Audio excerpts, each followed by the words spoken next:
O vídeo de hoje eu vou falar sobre resoluções.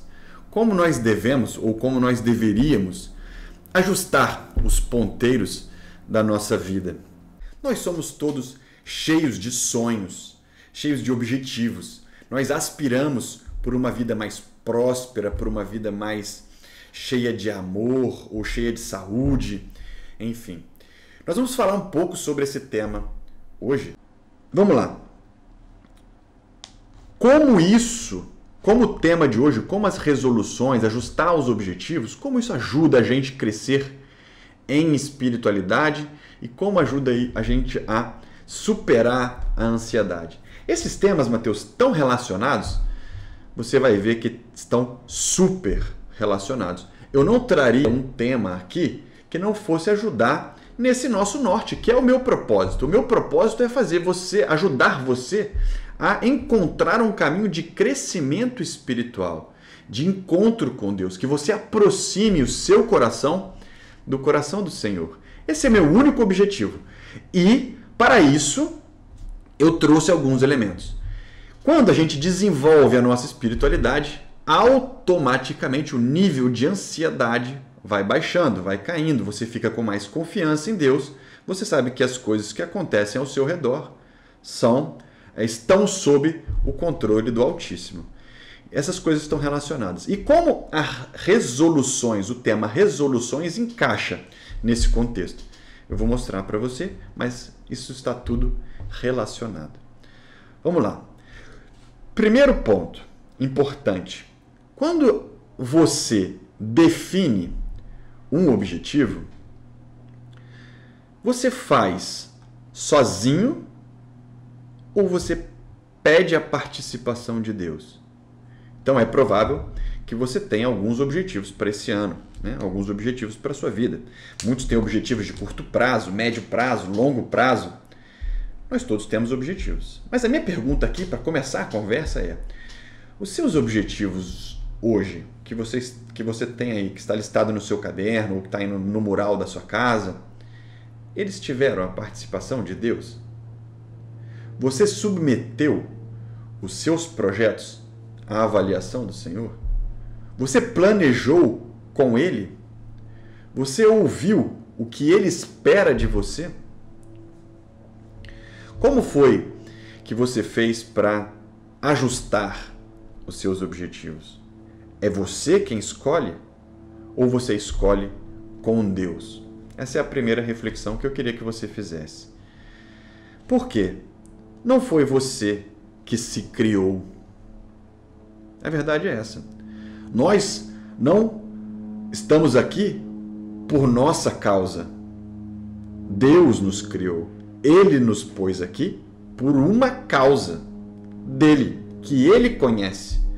E aí, tudo bem, ele nos dá a liberdade. Você pode escolher: eu quero fazer isso, eu quero fazer aquilo, eu quero decidir da minha vida isso. Tudo bem, mas veja, o que Deus espera de nós é que nós o reconheçamos como Senhor da vida, como dono da nossa existência, e devolvamos para Ele, então, a nossa vida, a nossa existência, o nosso caminho. Senhor, o que queres de mim? O que devo eu, Mateus, fazer esse ano? O que devo eu, Mateus, focar junto com a minha família para estarmos cada vez mais juntos de Ti, Senhor? Ou estarmos cada vez mais no caminho que o Senhor deseja para nós? Então, aqui o primeiro ponto que eu queria deixar bem forte é: nós costumamos colocar Deus como espectador da nossa vida. Não. Deus tem que participar da nossa vida. Nós temos que convidá-lo. Senhor, o que o Senhor espera de mim? Em oração, na frente do Santíssimo, ou de noite com a sua esposa, o que o Senhor espera de mim? O que o Senhor espera de nós? E aos pouquinhos vai brotar no seu coração coisas que você tem que caminhar. Seja no caminho das virtudes, seja práticas no seu dia a dia que você deve abandonar. Pode ser que ele te inspire a cuidar mais da sua saúde, pode ser que ele te inspire a cuidar mais da sua vida financeira. Tudo isso faz parte da nossa existência. Deus quer para você uma vida cheia de alegria, uma vida plena, caminhando com Ele. Se as tribulações vierem, fique calmo. Ele está no comando, Ele está no governo da situação. Bom, de cara vocês já conseguem observar que ajustar os objetivos desse jeito é muito melhor do que o jeito anterior, onde você delibera sozinho para onde você vai, o que você quer fazer da sua vida. Dessa maneira, você consegue participar Deus da sua vida. E quando você faz isso, então, a gente aproxima de Deus, a gente ganha intimidade com Ele. E também a gente aumenta o relacionamento. Acontece que quando você participa Deus do objetivo, participa Deus do seu plano, e ele te dá orientações recorrentes, isso cria uma intimidade, você aumenta o relacionamento com Deus. Bom, o que eu falei até agora foi em relação ao lado espiritual, certo? Mas como, Mateus, ajustamos isso? Como se a gente fizer isso vai ajudar na ansiedade? Meu irmão, minha irmã, quando nós tomamos a rédea da nossa vida sozinhos e caminhamos nas trilhas que nós desejamos, a gente se frustra. As dificuldades que nós encontramos pelo caminho não querem dizer muita coisa, porque fomos nós que escolhemos aquele caminho, certo? E aí quando a gente não consegue alcançar o que a gente quis, a gente volta para Deus e acusa Ele. Senhor, por que o Senhor não me ajudou? Ele deveria voltar para você e perguntar, você não me perguntou se eu queria que você fosse por aí. Não acontece isso, gente. A gente ajusta nossas velas, vamos numa direção, caímos no buraco, e depois nos revoltamos com Deus. Senhor, não era para acontecer isso comigo. Isso está errado. Isso gera uma certa frustração. Quando nossos planos falham sem a presença de Deus, gera uma frustração humana, de incapacidade, de impotência, de insegurança, um espiral negativo. Muito diferente se a gente ajustar as velas com Ele. Veja, Senhor, eu entrego o meu caminho a Ti. Venha governar a minha vida. Eu quero seguir os Seus caminhos. Hoje eu entrego o meu dia, eu entrego o meu mês, eu entrego o meu ano, eu entrego a minha família. Eu sou seu, Senhor. Guia os meus passos. Vem, Espírito Santo, ilumina o meu caminho. Pronto, aí você começa a caminhar. Ao encontrar dificuldades, você sabe que aquelas dificuldades, elas são propositalmente colocadas no seu caminho pela providência divina para que você as supere, para que você se desenvolva, para que você se santifique. E aí, as cruzes, as dificuldades têm um propósito. Você não se revolta com Deus. Por quê? Porque Ele é dono do seu caminho, Ele é Senhor do seu caminho. Então, minha sugestão aqui, minha primeira sugestão para você é Deus em primeiro lugar. Olhe os seus objetivos. Se não tem objetivos ali de se aproximar mais de Deus, de caminhar mais no caminho da igreja, de se tornar mais santo, de aumentar as virtudes, talvez Deus não seja o primeiro lugar na sua vida e você precisa repensar isso. Tá bem? Essa é a primeira dica que eu dou, a primeira reflexão que eu proponho. Você já deve ter escutado isso, você já deve ter refletido sobre isso, mas eu queria reforçar aqui. Nós temos que ter interesse, dedicação pela vida interior. É isso que Deus espera de nós. E olha o que eu trouxe aqui. Trouxe para você duas passagens que selam um pouco disso que eu estou falando. Essa passagem está em Romanos capítulo 8, versículo 26. Eu gosto de pôr o livro que eu encontro a passagem aqui porque eu não decoro os versículos, os capítulos da Bíblia. Eu não tenho esse dom. Espírito, vem em auxílio à nossa fraqueza, porque não sabemos o que devemos pedir, nem orar como convém. Mas o Espírito mesmo intercede por nós com gemidos inefáveis. Isso está em Romanos. Faz sentido? Nós não sabemos nem rezar, nem definir nada. Temos que pedir ajuda do Espírito para que Ele nos instrua. É isso que essa passagem está dizendo. E essa outra? O coração do homem dispõe o seu caminho, mas é o Senhor que dirige seus passos. Ou seja, não perca tempo de planejar sua vida, de estabelecer metas, objetivos. Isso tudo é muito bom. Faça, mas faça com o Senhor. Então, se a gente fosse resumir o que falei até agora, de uma forma bem prática, quais seriam as minhas recomendações para você experimentar um pouquinho da minha sopa aqui, do peixe que eu estou fazendo? Quando você for ajustar os seus objetivos, apresente a Deus os seus planos. Planeje com Ele. Cuide da sua vida interior. Essas são as minhas recomendações para na hora de ajustar os objetivos. E agora uma coisa interessante. Quando nós queremos alcançar algo, é muito comum que nós iniciemos essa jornada, esse caminho, através das ações, não é? Do nosso agir. A gente sempre começa por aqui. É muito comum. O que você vai fazer esse ano? O que você vai fazer esse final de semana? O que você vai fazer esse mês? O que você vai fazer? Não é?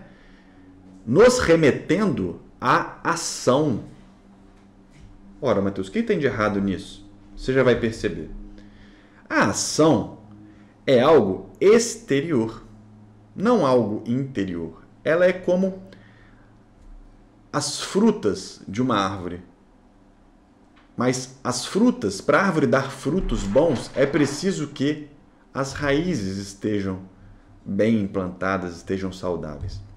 Então, você já ouviu falar isso aqui, ó. Se queres resultados diferentes, precisa fazer coisas diferentes, né? Não é possível chegar a um outro lugar fazendo as mesmas coisas, nos remetendo à ação. Você já escutou isso? Você já pensou assim? O que eu vou fazer para emagrecer? O que eu vou fazer para me tornar mais próximo de Deus? Olha aí. Fazer, agir. E por que nós falhamos? Por quê? É externo. A ação é uma consequência externa. E a gente falha. Não é sustentável quando você tenta extrair mais frutos da mesma árvore sem adubar a raiz, sem cuidar do que está dentro. Então nós falhamos, porque nós tentamos mexer na atitude exterior, sendo que o interior não está mudado, não está alterado. Aí falha. Dali a 30, 40 dias você para de fazer a dieta, você para de fazer o exercício, ou você para de rezar o seu terço, ou você para de fazer a adoração. Por quê? Porque a sua convicção, a sua resolução estava embasada só na ação. Muito raso. Isso não dá frutos a médio e longo prazo. É preciso que a gente caminhe um pouco. Jesus deixou isso bem claro. Olha o que Jesus disse em Mateus 23. Fariseu cego, limpa primeiro o interior do copo e do prato, para que também o que está fora fique limpo. O que Jesus queria dizer com essa passagem? Que o importante da nossa vida é o que está aqui dentro. São as nossas ideias, convicções, o nosso amor, a nossa entrega. Nós vamos falar um pouco sobre isso. Mas está aí, ó. Não é um ingrediente que eu tenha produzido aqui, não. Eu peguei, olha aí, ó. Está em Mateus 23. Esse é um excelente ingrediente para a nossa sopa aqui, para a nossa refeição. Fariseu cego, limpa primeiro o interior do copo, para depois o seu exterior ficar limpo. É isso que eu estou tentando dizer. Não adianta a gente tentar mexer nas ações, na parte que é externa. Nós temos que aprofundar. Vamos ver como é que a gente faz isso. Tá bom, então, como eu faço para trazer, Mateus, as resoluções um pouco mais para dentro, né? Como é que eu faço para descer um pouco na raiz?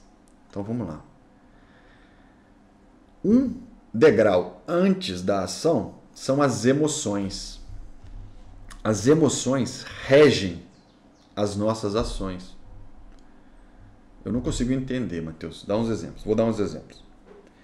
Se você acorda com muita preguiça, acorda cansado,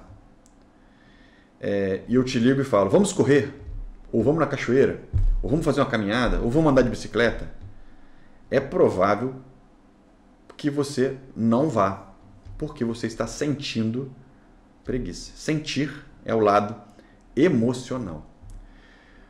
Um outro exemplo. Você está brava, né, com uma pessoa, magoada. E eu te ligo e te falo, vem aqui em casa, vem num churrasco aqui. Aí você me pergunta, quem vai estar aí, Mateus? Eu falo, aquela fulana, que você está magoado. É provável que você não venha no meu churrasco. Por quê? Porque você não quer encontrar essa pessoa. A sua mágoa, a sua raiva, uma emoção, vai impedir que você faça uma determinada ação. Não é assim? Então vamos controlar as nossas emoções. Vamos tentar impedir com que essas coisas aconteçam. Não. Emoções, assim como as ações, são sinais. As emoções são sinais. Elas revelam um pouco do seu interior, mas elas estão na casca do seu interior. Veja, e nós muitas vezes tentamos trabalhar em cima das emoções puramente. Isso não gera resultado. Nós tentamos resistir às emoções. Puxa vida, eu não queria estar triste, mas eu estou. Mas eu não queria estar triste, mas eu estou. Ou então, tentar mudar de uma hora para outra essa mágoa com a pessoa, né? E você fica com aquilo dentro e tentando resistir. Não dá, gente. Olha outra coisa. Evitar. Outra coisa. Reagir. Essas são normalmente as nossas ações em relação às nossas emoções. Porque nós não sabemos trabalhar bem as emoções. São como bolhas. Bolhas não. Sabe aqueles balões de aniversário? Cheio de ar? A gente afunda eles assim dentro da piscina, da água, e tenta ficar segurando. Já viu como é difícil colocar uma bola dessa na piscina? Você fica afundando, você fica segurando. Aquilo ali são as suas emoções. Se você solta, ela vai embora. Ela aparece, né? Todo mundo vai ver. Você explode. Quando você está contrariado com alguma coisa, se alguém te aperta um pouquinho, você solta a mágoa. Só um pouquinho. Como é que está o relacionamento? Não, tá ruim. Tá ruim. Você não queria falar. Você tinha feito propósito de silêncio. Mas se alguém te aperta um pouquinho, explode. Porque as emoções, elas não são fáceis de serem controladas ou monitoradas ou resolvidas por si só. Assim como as ações. Elas necessitam de algo ainda mais profundo. Mas nós vamos chegar lá. Mateus, então, sobre as ações, tem algo que eu posso fazer? Tem. Aqui tem uma coisa muito legal. Você pode abraçar, apresentar. As emoções são matéria-prima para as suas orações. Quando você estiver de joelhos rezando, apresente a Deus o que você está sentindo. Sem se julgar, sem tentar impedir. Não. Só apresente a Ele. Senhor, me sinto cansado, me sinto angustiado, me sinto amargurado com tal pessoa, estou magoado, estou ansioso. Apresente a Deus. Às vezes a gente quer falar muita coisa com Deus, palavras bonitas, orações que nós aprendemos. A oração que brota do coração é essa. Traga a sua emoção na sua oração, explicando, mostrando para Deus que você quer que Ele intervenha, que você quer que Ele trabalhe essas emoções em você. Então aqui, uma dica muito bacana de hoje. Apresente as suas emoções a Deus. Vamos em frente. Olha o que Paulo disse, por 2 vezes, em 2 oportunidades.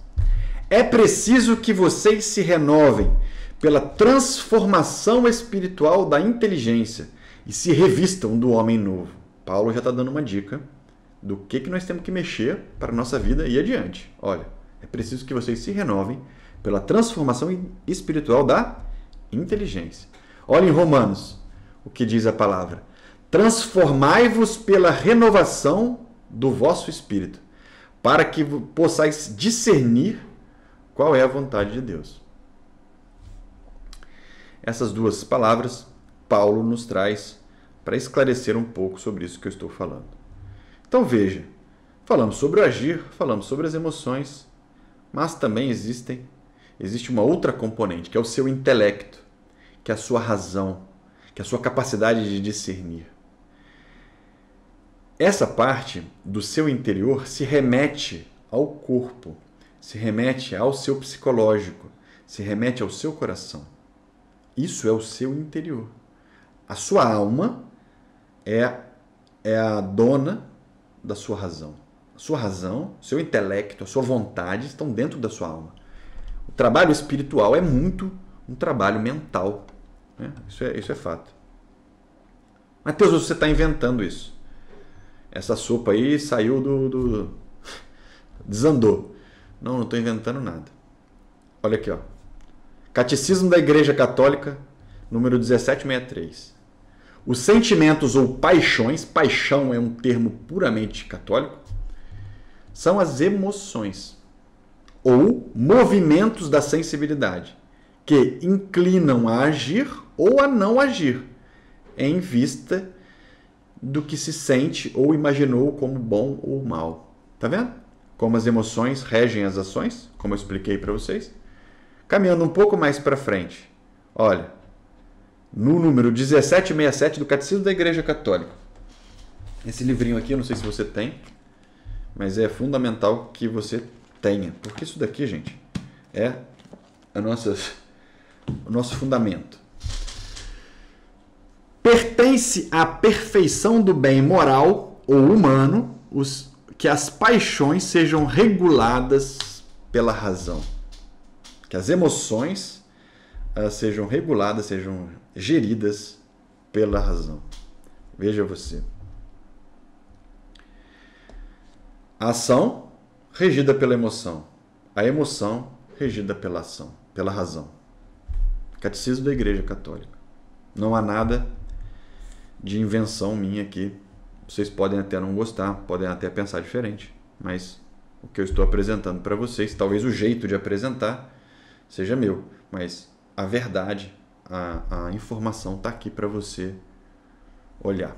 E você pode conferir lá no catecismo, tá bom? Pois bem, como a gente faz então para trabalhar a nossa razão? Sobretudo os nossos pensamentos. Estamos chegando agora bem no miolo, hein, gente? Vocês estão percebendo? Estamos chegando na questão. Os nossos pensamentos ajudam a formar as nossas convicções. Eu quero, Senhor, me aproximar mais de Ti. Eu quero ter mais paciência. Eu quero ter mais obediência. Eu quero ter mais fé. O que você colocou como objetivo? Isso vai gerar santas resoluções, motivações a agir com as suas emoções ordenadas para aquela ação. Pensamento, emoção e ação ordenados por uma resolução santa. Os santos tinham resoluções inquebrantáveis, né? Eles preferiam morrer do que trair Jesus, né? Muitos exemplos, eu não vou entrar aqui no mérito, mas vocês sabem que os santos entregam a vida, os mártires entregam a vida por conta das resoluções fortes que eles tinham. E aqui uma novidade e uma outra reflexão para você levar com você aí. É possível escolher os pensamentos. Isso é novidade? Vamos ver. Talvez você tente impedir pensamentos de acontecerem. Isso não é possível. Os pensamentos brotam na nossa cabeça como o nosso coração bate. Você não consegue controlar, você não é da sua capacidade fazer isso. Não é da capacidade humana definir os pensamentos que passam pela sua cabeça. É como num rio. Você observa o rio, de repente vem uma coisa boiando no rio, um pensamento ruim boiando. Você não é responsável por esse pensamento. Mas você pode escolher. Deixa esse troço boiando passar para o rio, ou então você vai e puxa ele para a margem e começa, sei lá, brincar com esse pensamento ruim, nutrir esse pensamento ruim. Isso forma quem você é, forma a sua raiz. A escolha que você faz dos seus próprios pensamentos resolvem as suas convicções, que resolvem as suas resoluções, que vão gerir as suas emoções e suas ações. Tudo parte daí, da escolha dos pensamentos, da escolha dos conceitos. Muitos chamam de mindset. Né? Você já ouviu esse termo, mindset? Né? Ou de modelos mentais. Não estou falando nada demais aqui, são coisas da realidade humana.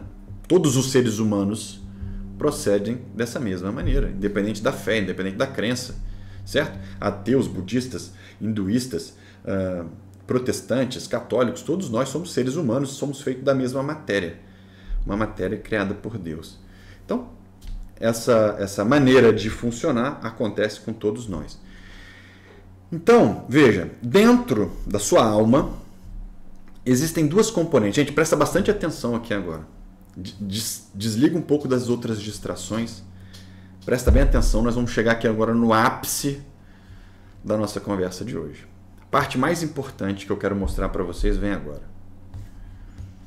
A sua razão, ela é responsável, o seu intelecto, a sua inteligência, a sua razão, ela é responsável por interpretar, discernir, identificar, apresentar argumentos para comprovar a verdade, a beleza e a bondade.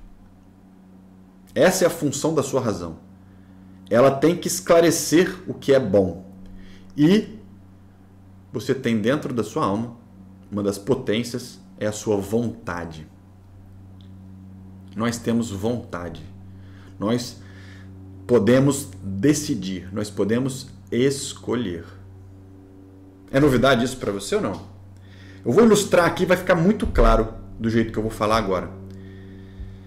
A razão é como se a gente tivesse um conjunto de advogados, de detetives, que tem a tarefa de apresentar uma verdade que seja boa, bela a Deus. Certo? Uma verdade absoluta que seja boa e bela. Ok. Aí, esses advogados, né, esses detetives, eles apresentam esses argumentos à sua vontade. Que no final das contas é quem decide. Então o seu intelecto produz pensamentos, produz argumentos para apresentar a sua vontade. E aí a sua vontade abraça um argumento, decide por um caminho ou não, ou decide pelo contrário. Mas são coisas diferentes. Razão e vontade. Vocês compreendem isso ou não?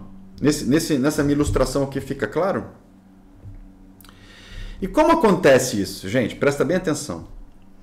Na parte racional humana, o homem é capaz de conhecer a verdade sozinho. Ele é capaz disso. Embora seja muito difícil, seja muito complexo. Por quê? Porque o homem tem a natureza caída. O homem tem a natureza danificada pelo pecado original. Então, não é racional nós nos embasarmos 100% na nossa razão. Por quê? Porque ela tem uma parte que não é verdinha, ela tem uma parte que é vermelha. Olha que interessante isso que eu estou falando para você. Para ilustrar um pouco melhor. Deus, ele tem os seus ajudantes, né? Os seus advogados, os seus investigadores, seus detetives. Quem são? Nossa Senhora, os anjos e os santos, os seus pais terrenos, não é? E a Igreja Católica, o magistério da Igreja Católica. Esses são os advogados que vão apresentar a sua razão, que vão definir a verdade para que a sua vontade escolha essa verdade apresentada por eles. Tá claro isso, não? Em contrapartida, existe o outro lado, Lúcifer, que se prevalece da nossa natureza caída, querendo nos perder, querendo que a gente perca a nossa alma. Eu vejo muita gente que acredita em Deus, mas não acredita no diabo. Muita gente. Isso é um grande erro, gente. É um grande erro. Deus existe. Posso garantir a vocês. Assim como Lúcifer também existe. Posso garantir a vocês. E é isso que ensina o magistério da igreja. Existe o bem e o mal. E Lúcifer também tem alguns detetives, tem alguns advogados. E ele normalmente usa o mundo e a carne para nos fazer subverter a verdade, para nós nos distanciarmos da verdade conhecida, para que a nossa vontade seja confundida. Olha aqui, eu coloquei o mundo e a carne em branco, não em vermelho, porque o mundo e a carne são coisas boas, criadas por Deus. Por si só, não são coisas ruins. Mas, como a nossa natureza é decaída, ela é fragilizada pelo pecado original, o demônio usa o mundo e a carne para nos seduzir e nos afastar das verdades absolutas. Ele usa a ganância pelo dinheiro, a ganância por fama, certo? A vaidade, as conquistas materiais. Ele usa isso para afastar você das verdades de Deus. Te afastar da santidade, te afastar do céu. E ele usa também sua carne, os seus apetites, não é? Insinuantes, coisas sobre luxúria, sobre preguiça, sobre avareza, enfim. Ele usa essas duas coisas para nos convencer. Mateus, eu estou entendendo, mas está um pouco complicado. Esclarece aí. Vamos dar alguns exemplos? Porque olhando assim, parece simples, né? Apresenta a verdade, eu escolho, tá bom. Mas não é simples. Vamos dar alguns exemplos aqui. Vamos supor que você esteja num relacionamento antes do casamento. Você tem uma namorada, uma noiva, antes do casamento. O seu intelecto vai começar a gerar pensamentos verdadeiros e pensamentos que tendem a subverter essa verdade. Vamos lá? Simples assim. O pensamento verdinho vai dizer assim para você: mantenha a castidade, preserve a castidade. O momento antes do casamento é o momento de você conhecer a sua noiva, para que então vocês se entendam num trato, assumir uma responsabilidade sobrenatural que vai durar pela vida inteira. Não traga nesse momento o sexo. Não traga esse momento o relacionamento sexual, porque isso vai atrapalhar você conhecer sua parceira. Talvez você queira ficar com ela por isso, e não pelas qualidades dela, pelo encaixe que vocês têm de vida ou de alma. Pois é. Isso foi o que falou o verdinho, não foi? E a sua vontade ainda não se decidiu. Tá bom. Agora chegou a vez dos vermelhinhos falarem. Cara, não é melhor você testar? Faz logo tudo que tem que fazer, porque se você não gostar do jeito que ela faz amor, você já abandona ela antes de casar. Não é? Faz logo. Mas espera aí. Não é correto, é pecado. A igreja disse que não é correto. Que igreja o quê? Faz o que te convém. E aí, o ser humano toma a sua decisão. Eu vou ser casto ou eu vou ser profano? Ou eu não vou ser casto? Esse poderia ser um exemplo, não é? E assim para tudo na vida. Espero que com essa ilustração fique bem claro o que acontece na escolha dos seus pensamentos. E a gente tem que tomar um cuidado aqui muito grande para evitar o relativismo. O que é relativismo, gente? É o bem e o mal serem relativos. A gente trata a verdade dependendo se ela nos agrada ou não. Entendem isso ou não? Eu não vou à missa. Sei que tenho que ir à missa, mas eu não vou à missa. Aí você cria uma nova verdade, uma verdade sua. Não, Deus, Ele me ouve aqui da minha casa. Não é assim? Isso é relativismo. Você criou uma verdade que não é verdade, porque a sua cabeça tem uma tendência às coisas ruins, ao pecado, à concupiscência. Então veja, como pode proceder um cristão que quer ter santas resoluções? Magistério da Igreja Católica. A vida dos santos. Os dogmas de fé. Por quê? Porque aqui existe a verdade revelada. Jesus, a maior revelação de Deus, o próprio Deus encarnado, veio até nós. O Verbo se fez carne e habitou entre nós e deixou a sua igreja para nos ensinar o que é verdade. Então, se você diverge da opinião da igreja, eu não estou dizendo da opinião do que os padres falam ou do que os bispos falam. Todo mundo fala e às vezes fala um monte de groselha. Tá, gente? Os homens, os padres também são seres humanos. Eles trazem à tona suas opiniões pessoais. Calma. Existe uma base. Existe uma rocha sólida, que é o catecismo da Igreja Católica, o magistério da Igreja Católica. Esse sim é rocha firme. Tem um santo, acho que é Santo Inácio de Loyola, ele dizia assim, ó, eu digo que o branco é preto se assim disser a Igreja Católica. O que ele está vendo é branco, mas ele diz que é preto. Se a Igreja Católica disser que é preto, ele confia mais na Igreja Católica do que ele vê. Porque ele sabe que a visão dele é dominada pelo pecado, é dominada por essas más inclinações. Então é mais seguro permanecer ao lado da Igreja Católica. Então, quando você for fazer um discernimento interior para escolher alguma coisa para a sua vida, faça com muito carinho, faça com muito zelo, faça com muito afinco na base que Deus deixou para nós, que é o magistério da Igreja Católica. Essa era uma outra dica.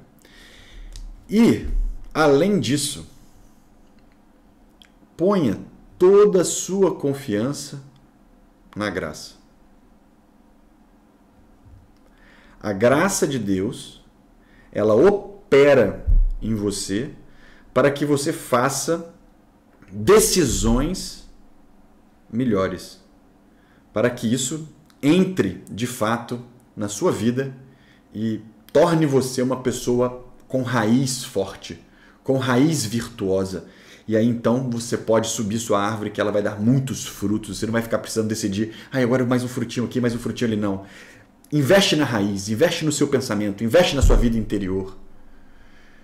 Investe nas suas decisões. Se você decide que exercício físico não é bom, que você não precisa fazer, é provável que você seja um sedentário e que a sua saúde não vá muito longe.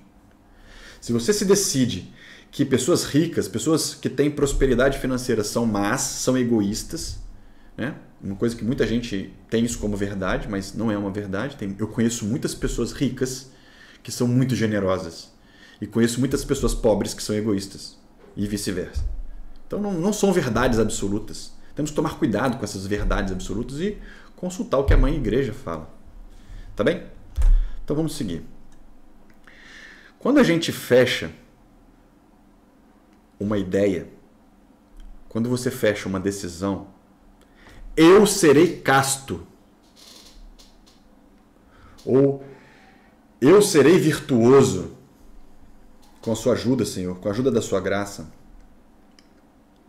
Nesse momento que você decide, que a sua vontade decide abraçar essa verdade,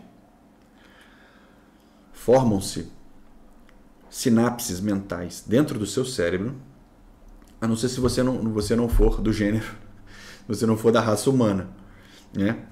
Todos os humanos têm esse processo mental de formação de sinapses, de formação dos neurônios, dos caminhos neurais na cabeça. O que acontece aqui? Olha que interessante o que eu vou dizer para vocês. O verbo se faz carne. Deus deu esse presente para nós. Só Deus cria algo do nada. E uma prova que Deus habita dentro de você é que você é capaz de criar algo do nada. Quando você pensa, quando você escolhe uma verdade de fé, o verbo se faz carne, materializa. Se você fosse tirar uma tomografia do seu cérebro, você ia poder observar que aumentaram, né, a sua cadeia de neurônios, enfim. Um processo mental, né, de pensamentos sobrenaturais que torna-se matéria. E aos pouquinhos, ao nos organizarmos, nós vamos caminhando para nos tornarmos como Jesus. Ao organizar as nossas ideias, bom, eu vou à missa todos os domingos, eu vou entregar todos os meus dias pela manhã. Aos pouquinhos, você vai se tornando como Ele, com as missas, com as orações, comunhão, confissão, terço. Nós vamos progredindo no caminho da fé. Então, pessoal, veja aqui, ó. Razão, emoções e agir. Pensar, sentir e agir. É um pouco do que nós estamos falando. Eu queria agora, por um segundo, que você fechasse seus olhos. Feche aí seus olhos. Eu vou fazer uma oração. Quero ajudar você a fechar o seu foco agora em mim e no que nós estamos vivendo aqui. Em nome do Pai, do Filho, do Espírito Santo. Amém. Senhor, sei que estás aqui comigo. Ajude-me a permanecer aqui na sua presença. Senhor, sei que estás aqui comigo. Ajude-me a permanecer aqui na sua presença. Senhor Jesus, eu te louvo, te bendigo, te agradeço, Senhor, pela vida de todas as pessoas que estão me escutando. Te agradeço, Senhor, pela minha família, pelo meu ministério. Te agradeço, sobretudo, Senhor, por me convidar à fé católica. Eu te peço, Senhor, nesse momento, a sua graça. Nós não merecemos, Jesus, mas nós precisamos da sua graça, Senhor. Envia-nos, Senhor, a sua graça do céu, para que, através dela, sejamos transformados em Ti. Através da sua graça, Senhor, que a gente reconheça a verdade e escolha a verdade, Senhor, para fazer de bom grado o caminho que o Senhor nos convidou. Peço, Jesus, que o Senhor nos envie o seu Santo Espírito para confortar os corações, Senhor. Dê conforto, Jesus, a todas as pessoas que estão me escutando agora. Entra, Senhor, na realidade da vida delas, nas angústias, nas preocupações. Faça, Senhor, com que elas vejam que está tudo sob controle, que o Senhor nunca as abandonará. Envia, Senhor, o seu Espírito Santo para iluminar a nossa razão, para iluminar a nossa vontade, para fortalecer as nossas resoluções. Espírito, Espírito, Espírito Santo de Deus, vem controlar todo o meu ser, vem dirigir o meu viver, o meu pensar, o meu falar, o meu sentir e o meu agir. Espírito, Espírito, Espírito Santo de Deus. Em nome do Pai, do Filho e do Espírito Santo. Amém. Bom, eu não sei se vocês notaram, mas eu pedi para fazer essa música, a letra dessa música, por conta dessa frase aí, ó. Pensar, sentir e agir, né? Fizeram para essa apresentação aqui. Estamos caminhando para o final. Sabemos que todas essas coisas são ordenadas pela graça de Deus. A graça de Deus transforma o nosso comportamento, transforma a nossa natureza. A nossa natureza humana é transformada pela graça de Deus. E nós nos transformamos aqui e aqui. E ao final da nossa caminhada, que nós possamos dizer como São Paulo: já não sou mais eu quem vive, mas o Cristo é quem vive em mim.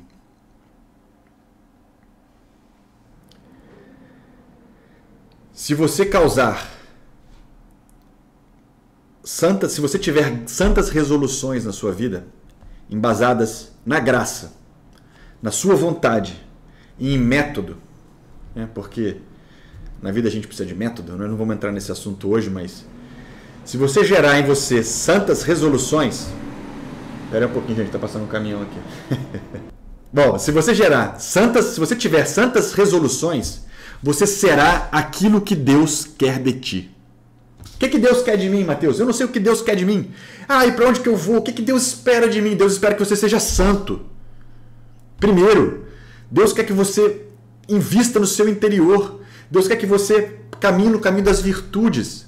Depois Ele vai te colocar, e onde Ele te colocar, você vai fazer um baita de uma diferença no mundo. Ele vai brilhar a luz dele através de você. Seja como Deus quer, não procurando aquilo que você quer fazer, achando que Ele tem que te dar alguma missão. Não, a primeira missão é: se santifique, se esforce para caminhar no caminho dele. Crie santas resoluções com os seus pensamentos, com as suas emoções, com as suas ações ordenadas pela graça de Deus e pelo seu Santo Espírito. Se você fizer isso, meu irmão, minha irmã, serás aquilo que Deus quer de ti. Então eu deixo aqui o meu muito obrigado. Desculpa pela emoção e pela extensão do vídeo. Eu queria muito contar isso para você, porque isso pode mudar a sua vida já, agora, né? Assim que você acabar esse vídeo, isso já pode transformar quem você é de fato na prática. E agora é a sua vez, né? Manifeste-se, fale alguma coisa, por favor. Gente, é muito ruim que a gente seja indiferente. Eu estudei, preparei, arrumei um tempo para sentar aqui e gravar esse vídeo para você. Não seja indiferente. É ruim a gente ser indiferente com os outros. É isso que eu estou te pedindo agora, não seja indiferente comigo. Manifeste-se. Manda aí o seu comentário. Se você gostou, se você não gostou, faça perguntas. Mateus, mas de onde você tirou isso? Mateus, mas por que isso é assim? Vamos nos relacionar. O ser humano foi feito para o relacionamento. Não seja indiferente. Não deixa que a preguiça, né, a falta de vontade ou achar que vai passar vergonha. Manda direct para mim, pô. Né? Faça como você achar melhor, mas se manifeste. É uma oportunidade que eu estou te pedindo, né? Estou te dando e estou te pedindo para que você diga o que você achou desse vídeo de hoje. E por fim, queria deixar aqui uma frase de Santa Catarina de Sena. Santa Catarina de Sena diz assim: se fores aquilo que Deus quer de ti, colocarás fogo no mundo. Olha que bonita a frase de Santa Catarina. Então, gente, é isso. Eu gostei muito de ter feito esse vídeo para vocês. Me diverti pra caramba preparando tudo, revisando tudo. Vocês conseguem perceber meu grau de motivação, né? Meu grau de energia aqui, de vibração, porque eu sei que isso pode te levar ao céu. Eu sei que você pode agora perceber as coisas de um jeito diferente, como a sua mente te engana a fazer coisas que não são de Deus. Então, se você gostou desse vídeo, médio ou pouco, comenta, manda pergunta, compartilha. Agora, se você gostou muito desse vídeo, você tira então uma foto aí da sua tela e posta lá no seu stories e me marca aqui, ó, Mateus@Tenda São José. Todo mundo que fizer isso, eu vou repostar aqui no meu Instagram. Tá bem? Vamos participar. Vamos construir coisas boas. O mundo está precisando. Conto com você. Nossa Senhora da Confiança, rogai por nós. Deus os abençoe. Até a próxima.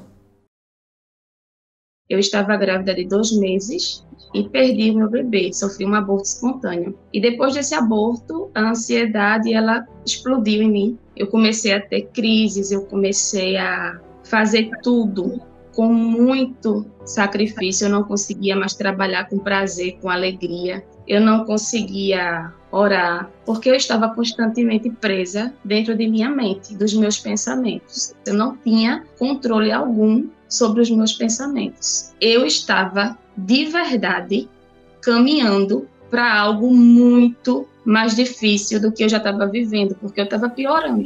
Essa jornada, esse chamado, foi um cajado que o bom pastor, nosso Senhor Jesus Cristo, ele usou para me resgatar. Então, antes eu tratava a ansiedade somente pela ótica da ciência. E eu achava que o espiritual era somente eu pedir a cura. Essas duas coisas não andavam unidas na minha vida. Não viver presa nos seus próprios pensamentos foi uma libertação para mim. Então, em momento nenhum, Mateus, eu duvidei da minha cura, eu duvidei de conseguir chegar ao monte da cabeça fria e do coração quente. Hoje eu vivo como uma ovelhinha que quando o pastor chama, ela já conhece a voz, aí ela corre, se abaixa e deita a cabecinha assim no colo dele no final da tarde, olhando para o pôr do sol. Preocupado com situações, criando situações, antevendo ameaças. Isso o tempo todo por coisas imaginárias, Mateus. Não era nem por coisas que estavam acontecendo no presente. Era sempre os desafios da vida. Eu ensaiava o que fazer se o pior chegasse. Isso gerava um pânico, uma ansiedade, um desespero. Quando eu encarar de fato a situação real, eu já estava pura química, todo tremendo, só por causa das coisas que eu já estava imaginando, né? Agora eu consegui dominar todos esses pensamentos, esses filmes de terror que vinham na minha cabeça, entendeu? Eu fui vendo que ancorar os meus sentidos no momento presente deixava esses pensamentos negativos ir embora, e eu não ficava mais ruminando aquilo o dia inteiro. Assim que eu botava minha atenção no que estava acontecendo aqui agora, esses pensamentos me abandonavam. Eu não me ficava perseguindo mais por 2, 3, 4 dias até virar um monstro que paralisava todas as minhas ações, né? Firme na minha espiritualidade. Amanhã eu vou estar melhor ainda. Eu considero que eu já alcancei o domínio do pensar, entendeu? O domínio do sentir, eu também já conquistei. Cheguei ao monte da cabeça fria e do coração quente. Eu sinto muita graça de Deus. Eu sempre fui muito ansiosa, muito nervosa, sempre carreguei comigo medo. Como eu não melhorava, não passava, eu fui me desencadeando ainda mais a ansiedade, ainda mais o medo. Eu achei que eu não ia melhorar. A sensação que eu tinha era a sensação de morte. O medo, a aflição, a angústia, o desespero tomava conta de mim. Eu despedia aqui de casa, chega a doer. Eu despedia dos meus filhos como se fosse a última vez. O medo que eu tinha de não voltar, porque eu não estava bem, eu não sabia o que ia acontecer.